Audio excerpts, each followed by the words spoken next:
Good morning, Giants. Welcome to Wake Up with Giants TV, where we believe that you have the potential to be a giant in your own world. And today we're going to dive into the inside of the mind of a peacemaker. So sit on back, relax, and buckle up because this is going to be one heck of a show.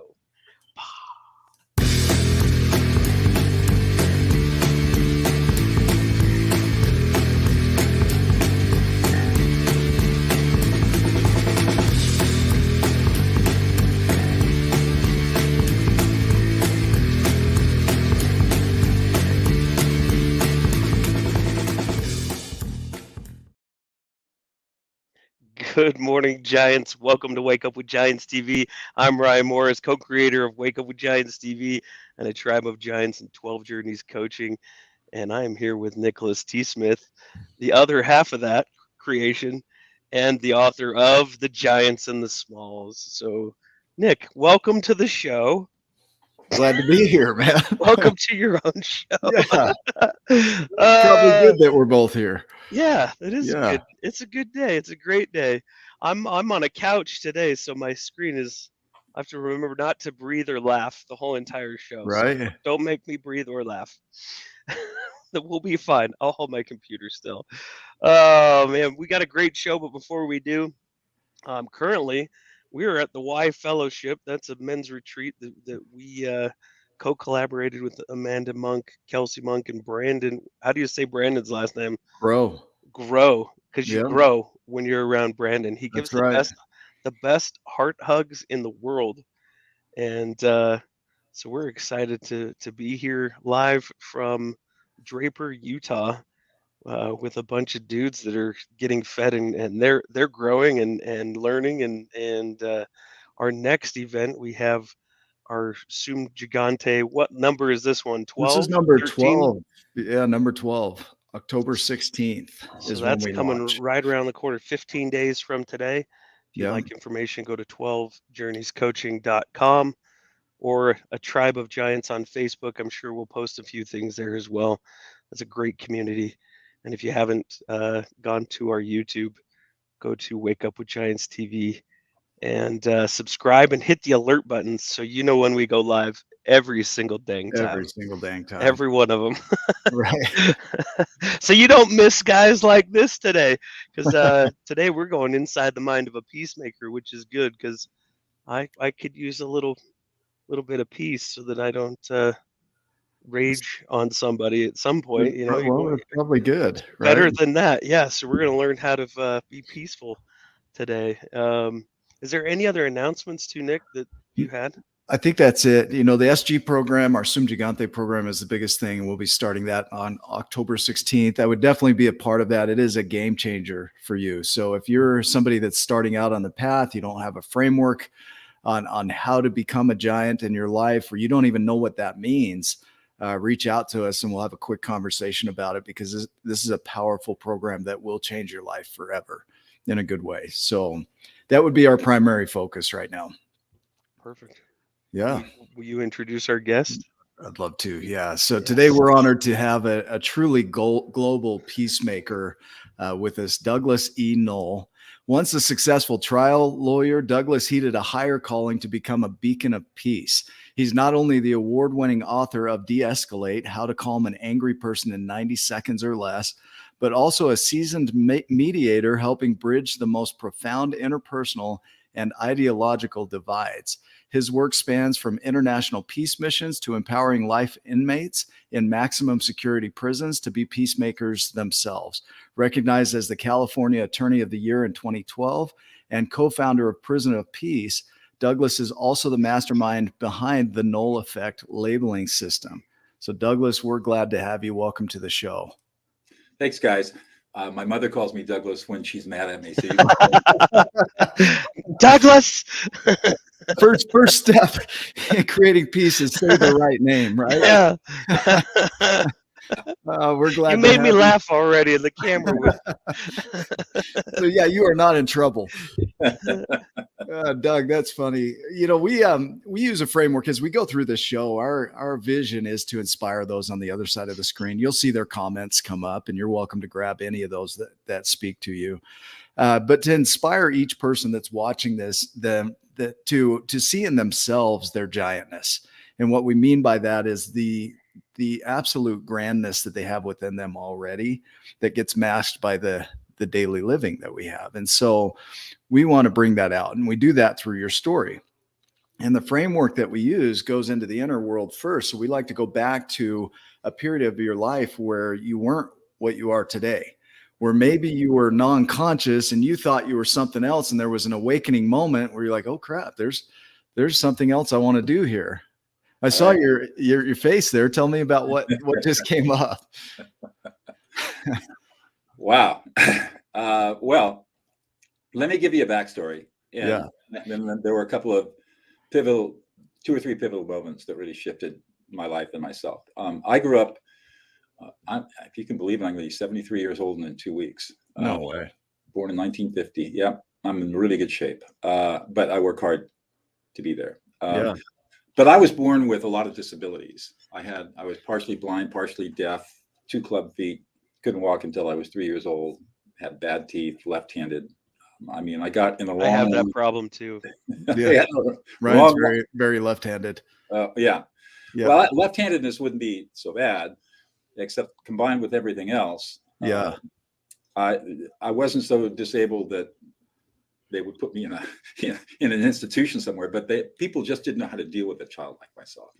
So I got I had no emotional support to go through a lot of physical pain and emotional pain and spiritual pain all throughout my whole childhood. My mother, bless her heart, 96 years old, I love her to death, says, you had a really tough childhood. And I grew up, it was affluent. I mean, it wasn't like we were wanting for anything. It was tough. And I was gifted with a good mind. I'll just tell you a quick story. People could not understand why I was not doing well in school. And so in the 4th grade, a school nurse finally had the bright idea of checking my eyes and found out that I was 2400.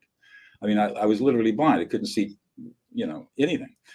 So they got me with big, thick Coke lenses, big black frames. In the 1950s, that was just about the biggest turnoff you could have as a kid. Right. But I jumped 2 grade levels in one summer. Holy cow. Just from being able to see. Just from being able to see. Wow. So I struggled socially all through growing up, covered it up with arrogance and aloofness, and then went to Dartmouth College, Ivy League, and came back to after college and went to law school, and still carrying a lot of arrogance with me because I was really emotionally immature.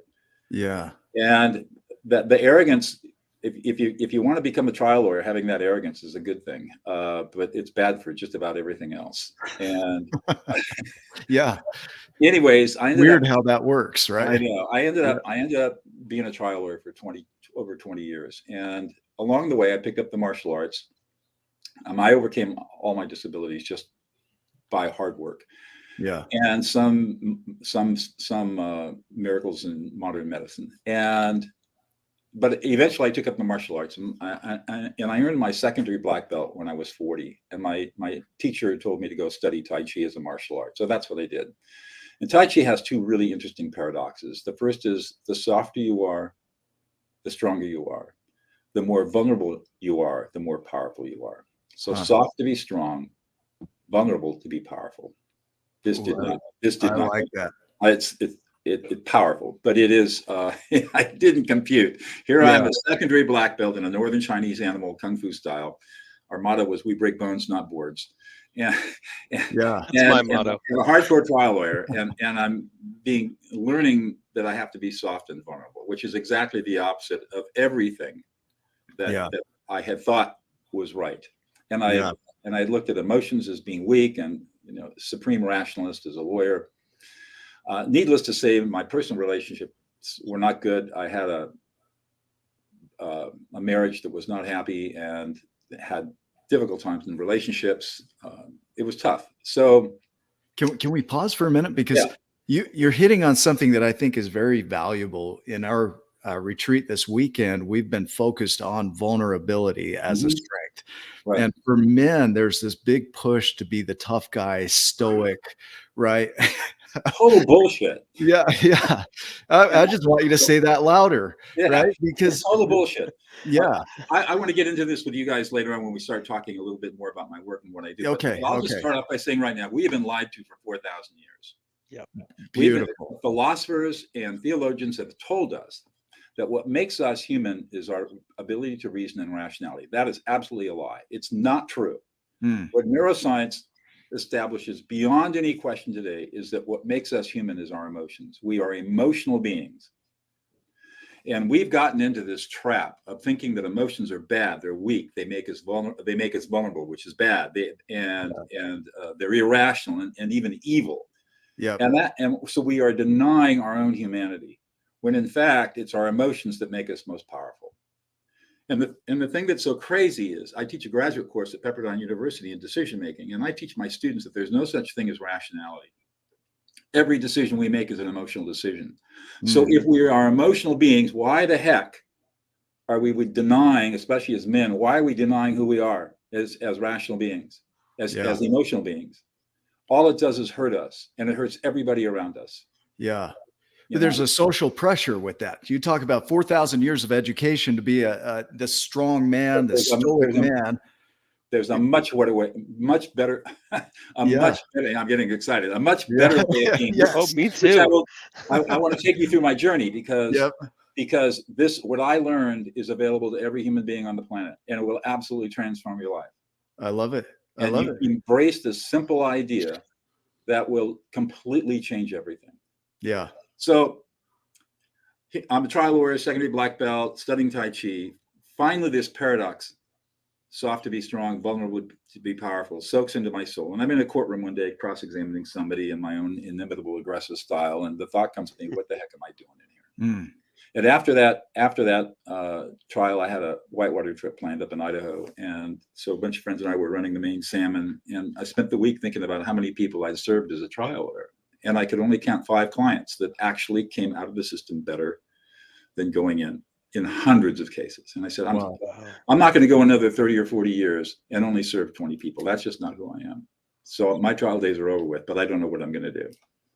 So when I got back after that vacation, I was driving down out of the mountains to my office in Central California. And I heard what turned out to be the one and only public service announcement for a new master's degree in peacemaking and conflict studies being offered at Fresno Pacific University, which is a local private university, but it's a Mennonite based. And the Mennonites are one of the 3 traditional Protestant peace churches. Well, I wasn't a Mennonite, but it intrigued me. And ultimately, to make that story short, I enrolled and I became a full-time master's degree student, a 3/4 time law professor, and a full-time trial lawyer. Holy cow. And that's what I did in the 1990s up until 2000. Well, I'd had a lot of discussions with my partners about what to do. I didn't want to try cases anymore. I wanted to solve problems, not create problems. They wouldn't have it because I was the second largest earner in the firm. I was the goose that was laying the golden egg. So I was given an ultimatum in October of 2000. And I basically said, screw you, and gave them a week's notice and walked out, leaving $10 million on the table. They thought they had me handcuffed. And I said, the money is not important.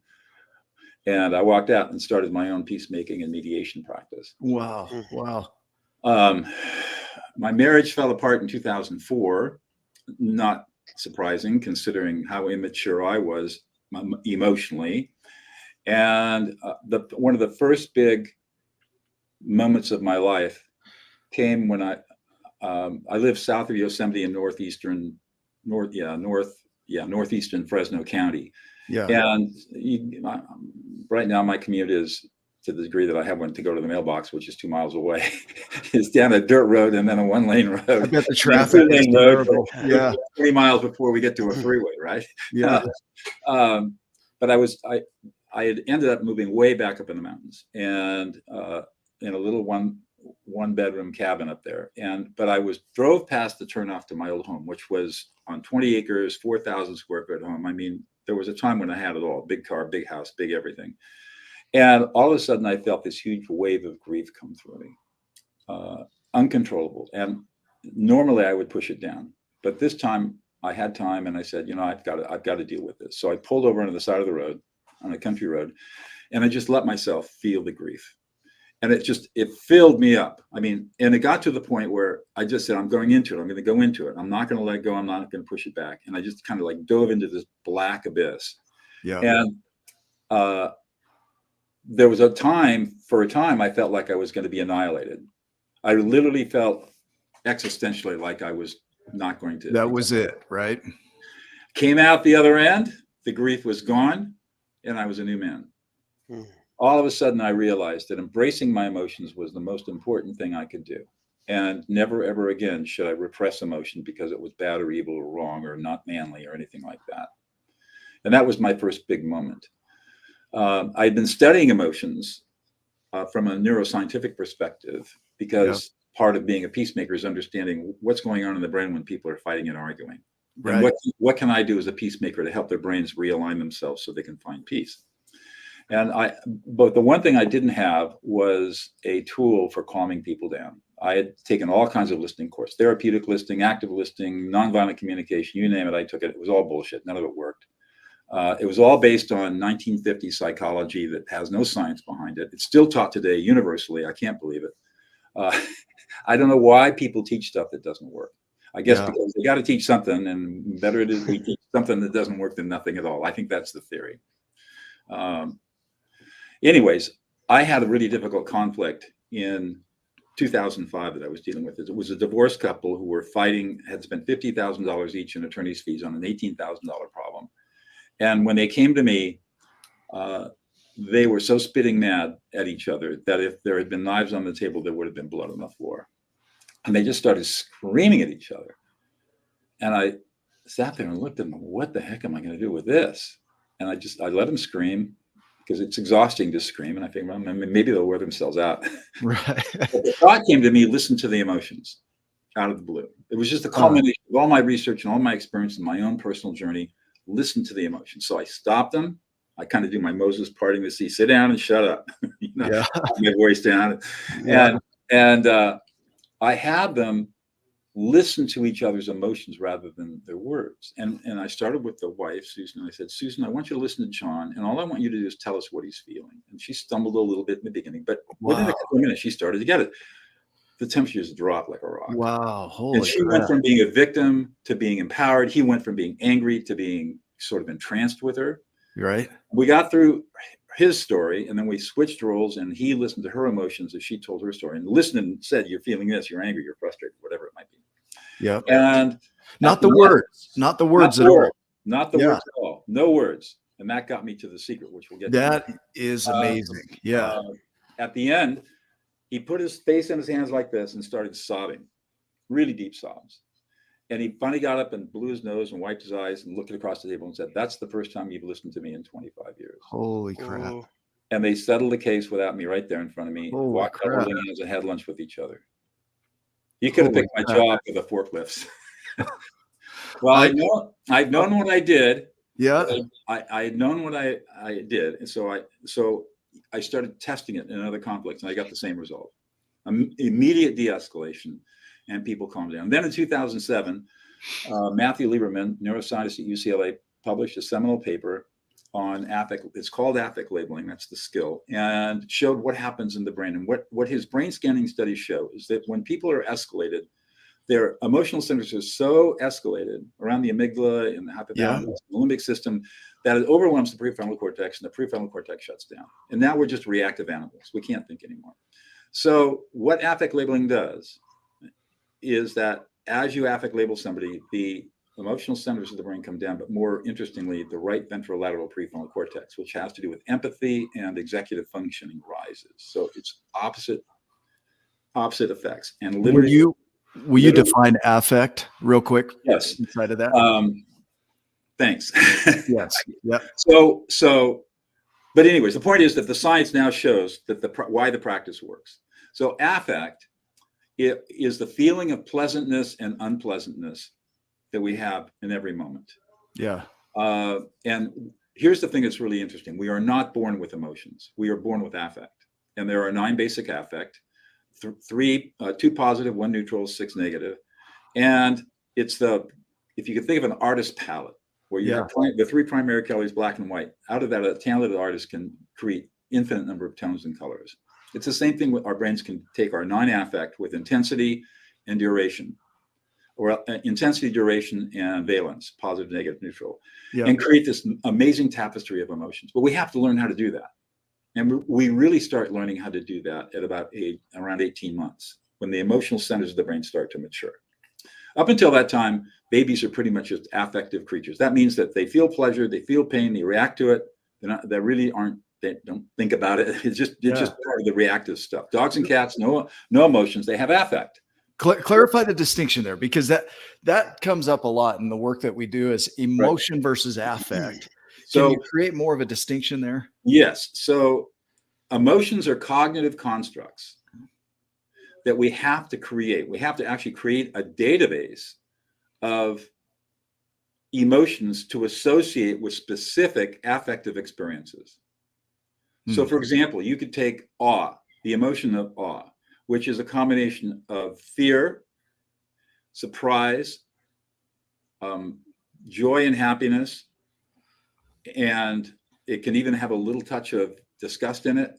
So here is, we think of something as being awe, like walking into a big mountain valley and seeing this beautiful thing. And it's got all these different affective experiences that are happening at once in different intensities. And we have to have a way of describing that. What is that experience? Well, that experience is an emotion, and we call it awe.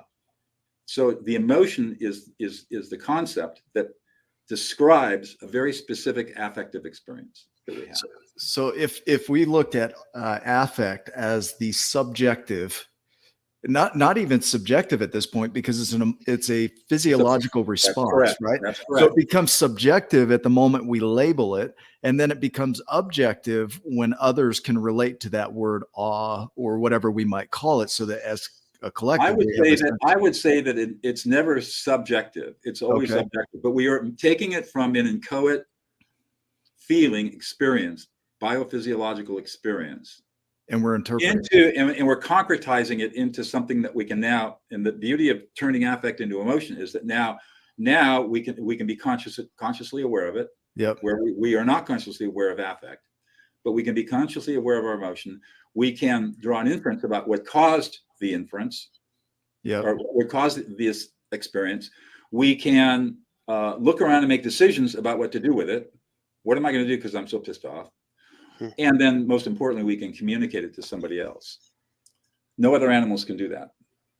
So emotions allow us to do these four things, which is something that no other animals on the planet can do. And the key is that when we, so a couple of other things to tie all this in. So first of all, I said earlier that we've lived under this myth for 4,000 years. One of the most insidious and pervasive forms of abuse that exists today, still exists, and has existed for 4,000 years is called emotional invalidation. Do you guys remember when you were 2 or 3 years old, you're out running around, you fall down, you skin your knee, it bleeds a little bit, and you start to cry? What are you told? Stop crying. Stop crying.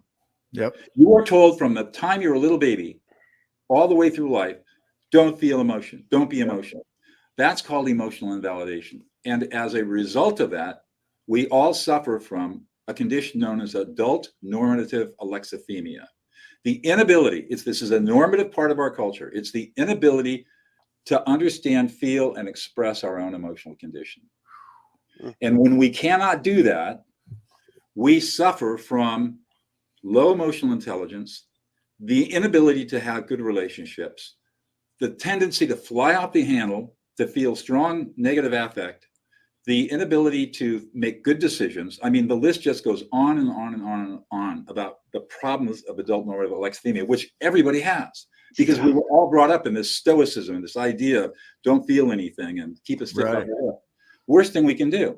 The science shows that children stop emotionally maturing between 6 and 8 years old in modern culture because of emotional invalidation. And as a result of that, they learn that the world is an emotionally unsafe place. They stop their emotional maturation. They build up huge defenses around themselves to protect themselves from the hurt of the universe. They put on a persona of confidence and a veneer of competence, But when they get into tough situations, tough relationship situations, tough conflict situations, tough emotional situations, they automatically revert back to where they stopped maturing at 6 to 8 years old. And now they're just reacting the way they were when they were children. Oof. Wow. And that is universal. You just described like, probably like the last 20 years of my life until I had an awakening to it. That's right. That's right. It's universal unless you can change it. And the beauty of it is you can change it, and it takes 6 to 8 weeks, literally an hour a week to change this. It's so powerful.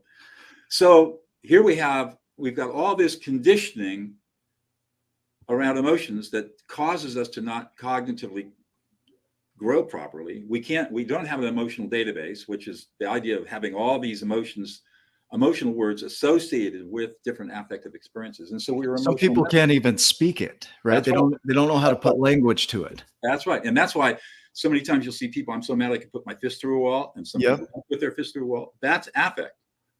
They cannot label, I'm really frustrated, I'm angry, I'm pissed off, I feel disrespected, I feel ignored, I don't feel appreciated or supported. Yeah. They can't label their emotion.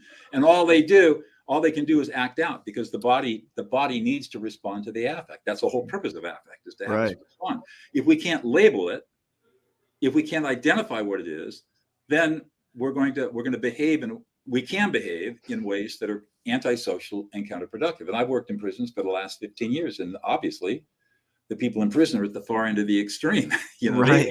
And they're doing really bad things that caused them to become incarcerated. Where their affect took over, and that created their outcome. Right. And then, of course, every single one of them was horribly abused as children. One of the things that I talk about, murderers are not born, they're bred. We breed a murderer. These kids that go out and do serial killings in schools and stuff, they're bred. They're not born with brain dysfunction. They're bred into that by their family situation. Okay, I want to hover here for a minute. Okay, on the brain.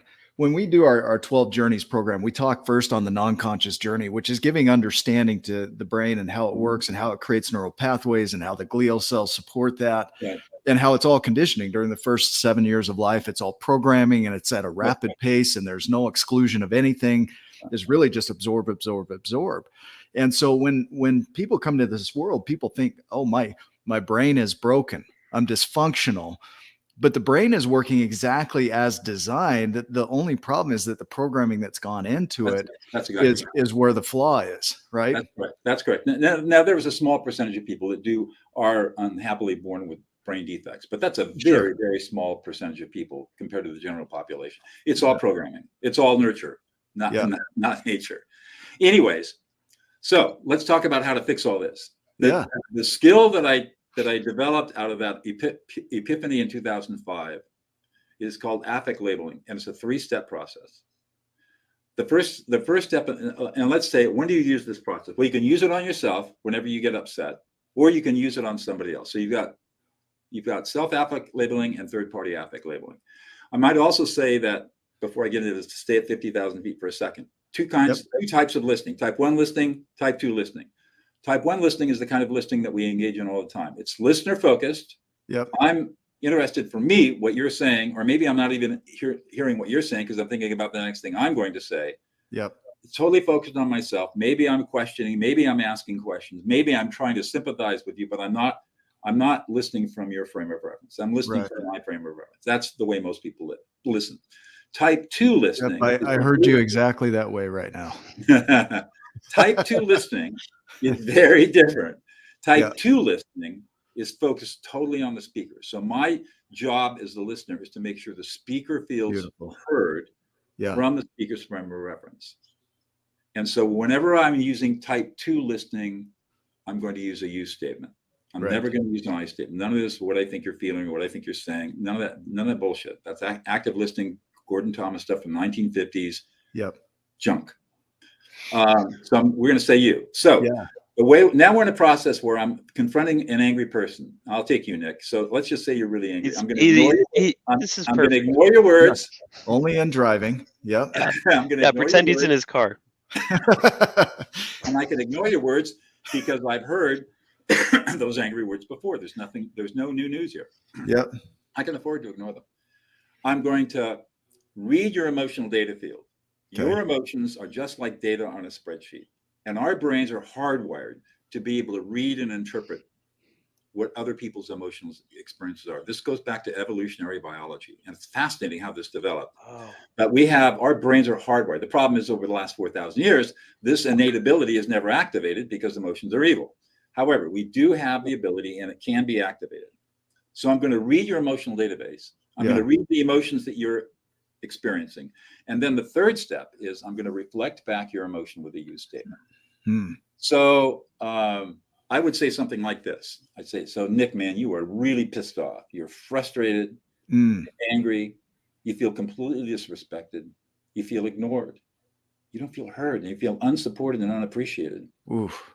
And this is making you, you're really worried and concerned and anxious about this.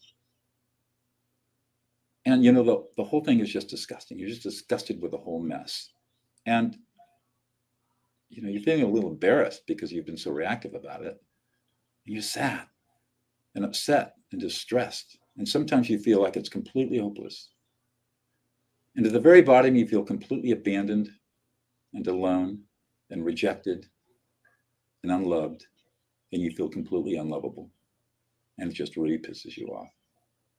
Huh. You feel the change? Yeah, big time. Yeah.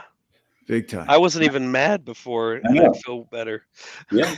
But there's a huge difference there. There was not one word of what I'm thinking. No. It was all affect. It's all affect. And what I'm doing is I'm validating your emotional experience. So instead of invalidating you, I am now validating you. And the emotional side of your brain automatically react by calming down, and your prefrontal cortex activates automatically. You cannot help yourself. I can't believe that we had to wait for 200 episodes to figure this out. Well, we had to do all 199 to get to this to be ready for Doug, right? Yeah, I was angry before about it. Now I'm not. There are a couple of things to think about. Number one, of course, use a you statement. You notice there was no I statement. Yeah.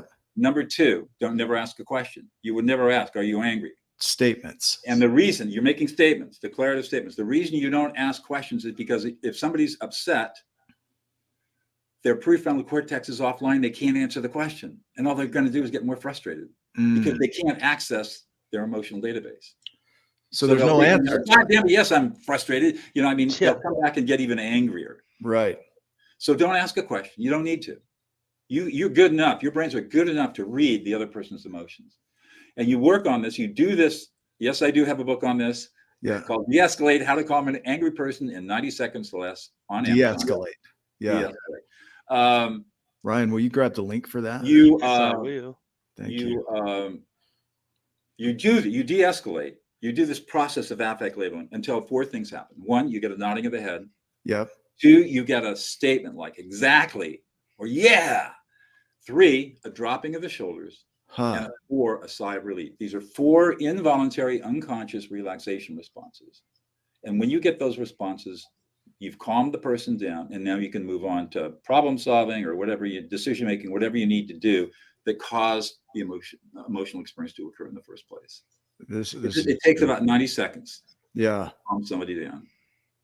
And it's all invalidating the emotion. It's all invalidating. It's not even the thinking, because the thinking can be flawed by the emotional response. So you could be thinking something totally different. Yeah. That's right. No, nothing about their thinking. It's all about what their emotional experience is. It doesn't matter what caused the emotional experience. It doesn't matter whether their emotional experience is based on something that's true or not. It doesn't matter. They're having an emotional experience. That's the reality. Okay, I want to challenge a little bit. Sure. So Lisa Feldman Barrett and her work on emotion. I know her. I've read her work. I'm very familiar. Right. So when she talked about, the emotional response to depression, let's say, where depression occurs when somebody feels like they're not measuring up to the ideals they have for themselves, and anxiety happens when they feel like they're not measuring up to the ideals they think others have. Mm-hmm. So she also talks about emotions being constructions of the world rather than reactions of the world. That's right. And so it goes back to the thought that creates the emotion. The emotion always follows thought. So how do you weigh I don't this? think that's what she says. Okay, help me with that. So her definition of emotion, I always keep it handy. I love this, man. This stuff comes up. Her definition of emotion is biologically based patterns. Yep. Perception, experience, physiology, action, and communication that are culturally created in our brains. Okay, so let's put that into language that we can all understand, right? So, before I was talking about how from 18 months on, we start building an emotional database. Yeah. And we have to construct emotions from affective experience in order to label the affective experience with something that we can deal with it. That comes from her. That's her constructed theory of emotions. That emotions are cognitive constructs that our brains create to describe and help us manage all this affective experience that we have, all these millions of different kinds of experiences we have. And the richer our emotional database is, the more we can describe our affective experience. And the more we can have control over and self-regulate ourselves. And the genius of her work is that we have to learn how to construct emotions as children. And when that doesn't happen, children then become emotionally retarded. They become emotionally stunted. Gordon Neufeld calls it blocked. Right. The children become blocked. Their emotional development becomes thwarted. And they stop growing. And so it's emotions and thought are obviously interrelated, but emotions don't really have, and thought can create emotion, thinking can create emotion, memories can create emotion, outside experience, pulling in data from our five senses can create emotion. So emotion can be created. Affect can be triggered from all sorts of different sources and combination of sources. I love that you're an attorney too, because you're making the biggest case for this. It's the ability to label the emotions that become critical. That's the ability to label, right? Because once you can label emotions, now you become emotionally self-aware. Yeah. Once you become emotionally self-aware, you can emotionally self-regulate. And those are the three components of emotional competency, which is tested by the emotional intelligence assessments. You can't learn emotional intelligence. That's a total bullshit thing too. You can only learn emotional competency. And you start learning emotional competency through cognitive empathy, which is affect labeling. Okay. Which then allows you to automatically develop emotional self-awareness and emotional self-regulation. Can you demonstrate on yourself doing that understanding or that, emotional labeling, but you're not talking to another person? How would you talk to yourself to do that? Oh man, I am so frustrated. I'm just pissed off. I don't feel heard. God, I feel completely disrespected. And none of these people appreciate me or support me. I'm a little worried and anxious about it because I'm not sure what's going to happen next. In fact, I'm terrified. And I feel a little embarrassed that I'm not competent to handle this right now. And the whole thing's making me sad and upset and distressed. And if I really think about it and feel into it, I feel completely abandoned. And I feel like I've been rejected and betrayed. And I feel unloved. And I don't feel like anybody loves me. I'm completely unlovable. This isn't a victim statement. This isn't you holding yourself as powerless. No. This is just simply describing what's going on. Exactly. There's a big distinction there because the victim statement would say, I can't do anything about it now. Like this is where I am and I'm hopeless and I can't do anything to change it. Whereas this is just an acknowledgement of this is what's going on in my body right here. Right. And I could even feel it myself as I went through that. I just felt a full deep settling. Yeah. And now once you've done that, now you're in a calm place and you can go about solving the problem. In contrast like in doing this, replacing this with, instead of beating the crap out of yourself, I'm so stupid because I did this. I can't believe that I got myself into this mess. I knew people would let me down, blah, blah, blah. It's just a recognition of the feeling, the emotion of it. And it's releasing that.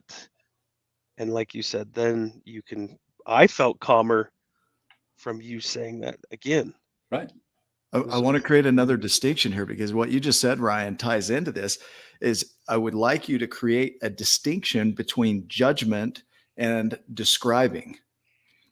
Right. As an attorney, what is a judgment? Yeah. So a judgment would be a conclusion about something. So I could say something like, I feel completely abandoned. And then the judgment about that, well, you're an asshole for feeling abandoned. Don't feel that. You're a man. You're a secondary black belt, trial lawyer, pilot. You got all this stuff. You have no business feeling abandoned. So it's a criticism and it's a judgment. Whereas I can just say, I feel abandoned right now. And I don't have to have any judgment around that. And it's just a description. Pardon me? It's just a description. It's a description. Yep. That's what I'm experiencing. I'm affect labeling myself. It's not good. It's not bad. It just is. Yeah. This is what's going on. And it has that profound effect of calming the brain and reactivating the right ventrolateral prefrontal cortex. What if you were to say something along the lines of, Barry McDonough in his work on anxiety talks about, describing it, labeling it. Oh, there's anxiety again, right? There's anxiety in my body, but it's a third party type reference to anxiety, right, versus somebody saying, oh, giving it a name, like there's Karen. I'm anxious, worried, and concerned. And this is the other thing. That's why I don't know who this guy is, but a lot of people don't recognize that emotions come in. They come in groups. You never have just one emotion. You have multiple emotions all at the same time.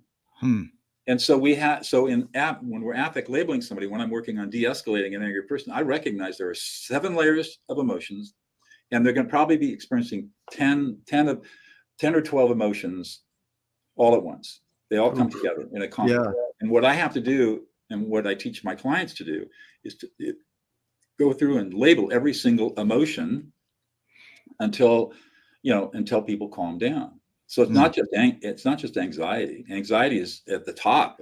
It's a pretty common emotion. So where is the anxiety coming from? Well, maybe there's embarrassment or guilt or shame. Maybe there's depression or sadness or upset. Maybe there's the feeling of abandonment or betrayal. And until you've labeled it all the way through, you won't know what's really going on until you get to that relaxation response.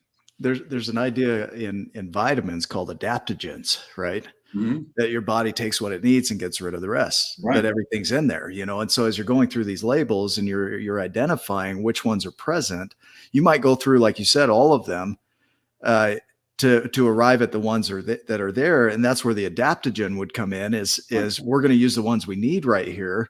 Right. And there's nothing to solve here. Just a labeling of it sounds like is enough to regulate the body and get it back into a calm state, out of survival state.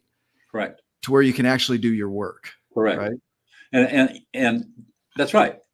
These skills have been acid tested in maximum security prisons, where I've trained murderers to be peacemakers, and at the Congressional Budget Office, where I've trained senior analysts how to de-escalate members of Congress and staff.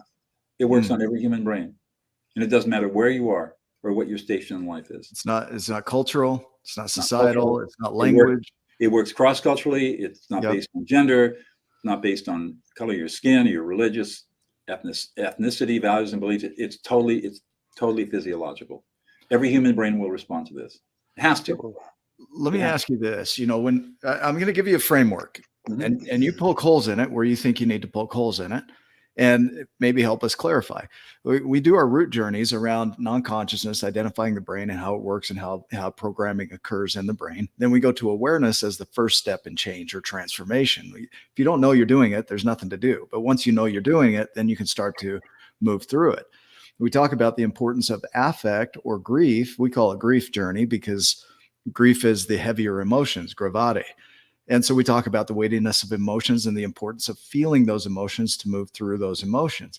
Then we go to acceptance, where it's acknowledging what has been and what is in your life, including the emotions. And it's not a resignation, it's simply what is, which moves people into gratitude, which we lean on more tools for empowerment to elevate them before we go into what are called the growth journeys. Because in that inner world, if that's in turmoil and you're looking into the unknown or at abundance or vision, you generally see what's going on in here. And if we can't get people to regulate in here first before they start looking at their visions and abundance and possibility, then what they see is hopelessness and despair. Right. How? So in that framework, I would insert my work. Yes. When I would start inserting it at the point in time when you're starting to talk about emotions, because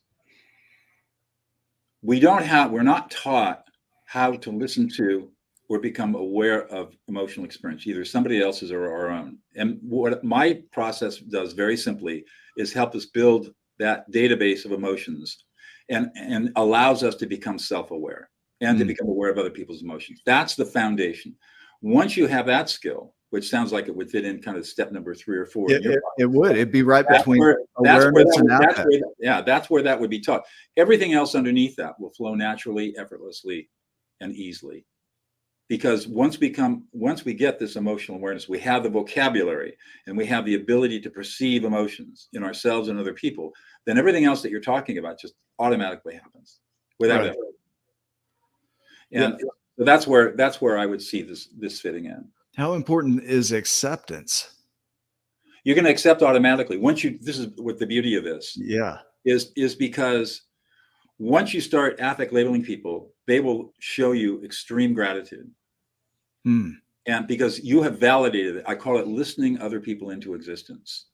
And when you listen another person into existence, they feel deeply heard. They feel like you really understand them. And they will tell you, thank you. I have never been so deeply heard in my life. And gratitude is a natural expression. That's right. It's absolutely like natural. Wildflowers. So it becomes self-reaffirming because you're getting all this positive reinforcement to keep affect labeling. The more you affect label, the more gratitude you get back from people, the more you want to affect label. And the more you affect label, the more you change the programming and the neural pathways in your brain. And you just elevate. And you just keep growing and growing and growing and growing. And so we started with me talking about my difficult childhood and then that huge emotional moment I had. And then so the last part of my journey has been growing every single day because I teach and practice affect labeling on a daily basis. You're benefiting every from affect labeling. Every single day. I'm growing. I could see the power of this in relationships, in partnerships, in communication with kids, everything. The promise I have to my clients when they sign up for my coaching program is I say, in 8 weeks, you will never have another fight or argument again in your life, ever. Or the training's on me. Do the work. You'll never have another fight or argument in life. You'll be able to walk into any room with any person, no matter how upset, and know exactly what to say, how to say it, and when to say it with utter calm and confidence. Holy crap. You will never be fearful of anger or emotion again. It will be something that you will understand and you'll embrace with compassion. Yeah. This is beautiful. Can we get your take on some of the growth journeys? Is this okay? And so when we talk about growth journeys, we talk about uncertainty. A lot of people have fears around uncertainty, and we don't. I mean, we recognize that the unknown is the unknown and it's an opportunity. We talk about abundance and that all the resources we need are already here. It's up to us to transform them into what we have in mind. We talk about the importance of vision and seeing beyond what is into the what's possible, and then surrender. And then also nurturing yourself to grow into the capacity of the person that can create what you would like to create in your world. So do you have some takes on that as far as those things? That whole process is emotional. Beautiful. Everything you just described is an emotional experience. There's no rationality in that at all. Yeah. It is all emotional. And so that is great. Yes. Because emotion is far more powerful. Emotions are far more powerful in moving us and driving us than any kind of reasoning or critical thinking or scientific method will ever be. So all I would add to that is, now let's take a look at each one of those steps and think about what are the emotional experiences that are associated with that. So the first one is beginning the journey, fear of the unknown. All right. So I've got fear, I've got anxiety, I feel unloved. Could be excitement. I could be positive, I could be excited, I could be energized and motivated, I could be really happy and joyful. Right. So let's identify all those emotions with the start of the journey. And then the next level, I don't remember, you had 5. Abundance. Yes. All right, so what are the emotions around abundance? I feel content. I feel satisfied. I feel happy. Enough. It's enough. I feel competent. Yep. I feel joy and happiness, especially if I can share my abundance. Mm-hmm. Yeah. So look at that. Now, what's the next level? The vision and imagination. So now we're visioning and imagining what's going forward. We're anticipating future emotion. Yeah. Which could be joy, happiness, all the positive emotions that we have. We could also, if we're stuck in a negative loop, we could envision despair, but we can at least label it. We can say, okay, I'm fearful, or I'm going to have despair, hopelessness, or whatever. And it doesn't make it wrong, right? It doesn't make it wrong, but we can label it. Yeah. And the next level after that was surrender. Yep. So think about the emotions that are around surrendering. It's releasing, relaxing, letting go. Yeah. Feeling relaxed, feeling not fighting, no longer fighting stuff, no longer in conflict, no longer pushing against something. It's just no longer resisting. No longer resisting. All emotions. And then nurture and self-care. Goes back to the right? Self-affect labeling. Learning how to recognize my emotions and recognize the emotional experience of the people around me and label them when it's appropriate. I don't think I've ever put it together as an emotional journey. Like the whole thing is emotional. Napoleon Hill, and who is it that said that Neville Goddard, the feeling is a secret. I know he's 1940s and there's probably no research to support what he's saying. That's okay. But I love the thought, the feeling is the secret. Yeah. And really the affect is the secret. That's right. Yeah. And these are the great discoveries of the last 25 years in neuroscience. Yeah. And it hasn't caught up in the field of psychology. It hasn't caught up in the field of psychotherapy. There's this huge war going on right now between the neuroscientists and the psychologists and psychiatrists. Yeah. So, the science will ultimately win, but, psychologists who are trainers, they're teaching in the graduate schools, don't want to go back to school and learn neuroscience. So they're resistant. Right. No, and you've got people like Mary Frances O'Connor and Andrew Huberman, Lisa Feldman Barrett. Mm-hmm. All these researchers are putting evidence to these theories. That's right, and they're totally toppling the concepts of psychology, going all the way back to Freud. And Freud was a genius, but he was dead wrong. Everything he wrote was wrong. I've always felt that. He's a genius. He was a genius because he was the first guy to try to create a theory of mind. Right. But his theories seem to change every decade. Yeah. And there's no science to support anything that he said. In fact, he even wrote, he said, probably I'm wrong. Science will later show that I'm a complete fool. He actually wrote that. Really? His stuff was taken. He was a good writer, and his stuff was moved into our lay psychology. And so we have so many old concepts that just are not true, like venting, for example, really catharsis, really bad stuff. I was weaned on Carl Rogers' philosophies, about really listening. And what you've offered today is a new way of listening, not to the words that people are saying, but to the affect that's present. That's right. And once you can label that, and it's not feeding back what they said, it's feeding back what you perceive them feeling. Correct. Right? Correct. And that is the confirmation that I am being heard. Correct. Because we don't feel heard with the words, we feel heard with the feelings. That's right. And we even say, I feel heard. Like how crazy as a connection, right? That we feel heard. Right. But that's what people experience. Huh. And for example, when I'm facilitating a difficult conversation between people, I say, this is not an exercise in speaking. This is not a conversation. This is an exercise in listening. And we move into listening mode. And we're not even going to listen to the words. We're going to listen to the emotions. And all of a sudden, that difficult conversation becomes transformational. Holy cow. I mean, that is transformational. And I am going to look at your program here. I'm like, I need this as much as anybody I'm teaching needs this. This is beautiful. I'm going to grab your book today. I just am, as a view of the world and the research that goes behind it to support it, the mounting evidence for what you're talking about. And the 4,000 plus years of teaching to not feel, right, is being overrun by research. Right. Exactly. Yeah.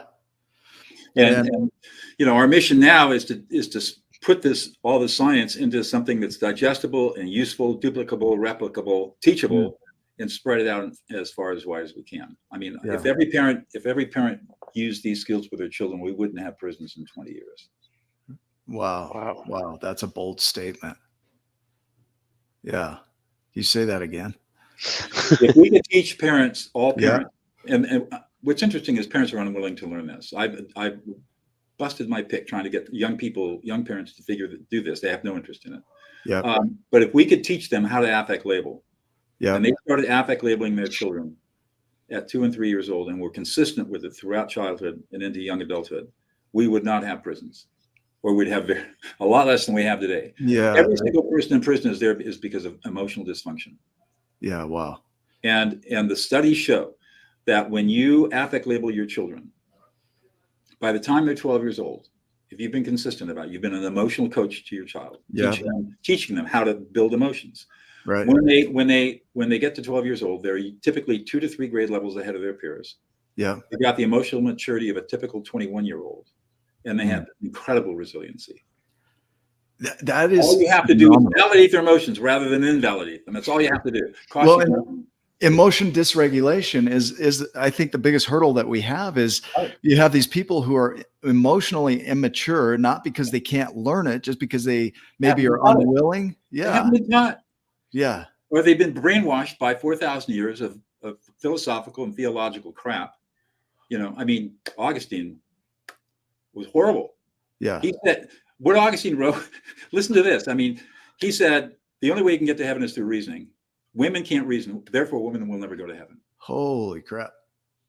The whole doctrine of original sin. You're not going to find the doctrine of original sin in the Bible. You're going to find it in the writings of Augustine, who was he was asked to write an argument against Pelagius and the Pelagian heresy. And that's where the doctrine of original sin came from. It was all a political thing in the church. The whole thing was political, right? Pelagius said, why can't I have a direct connection with God? He was an Irish monk. And of course, that threatened the whole Catholic hierarchy, because if you don't have a priest to intercede with you, then what's the point of having the church? So you have all these people whose jobs were threatened, and the people in Rome go to Augustine, who's the brightest star intellectually at that time in the 5th century, and they say, hey, what are we going to do with this guy Pelagius? And so he creates this whole theology that justifies the existence of the church and the power by creating the doctrine of original sin, saying we're all sinners, we'll never, and women especially are sinful, and it's women the cause of all evil. And I mean, it was horrible, and it's the explanation for all of the abuse that's occurred. I mean, when the first sexual abuse cases started becoming revealed in the Catholic Church, I worked with a national panel of people. We were looking at how we could use restorative practices to help address this. The church had no interest in this, but one of the guys was a theologian, and he showed us the theology that justified sexual pedophilism in the church. There's a theology that justifies it. Crazy. And it's all emotional. This stuff is all based on the fact that we do not honor our emotions. Doug, I feel like the movie Step Brothers, the line, he's like, did we just become best friends? Yep. I love your mind. This is eye-opening, mind-opening, emotion-opening, very powerful. I can't wait to read through the book. I haven't done that yet. And man, I'm blown away. The philosophy that's been out there is start with the thoughts, and then that'll get you to the emotions. But really, it's the emotion is everything. The feeling is the secret. Right. Yeah. What is your legacy? If you were to, and I can't believe we're already at an hour here. This went way too fast.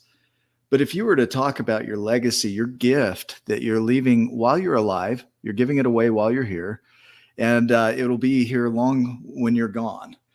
I would like to see our entire culture shift to a place where we acknowledge, embrace, and understand the power of our emotions, and they become what we really teach about.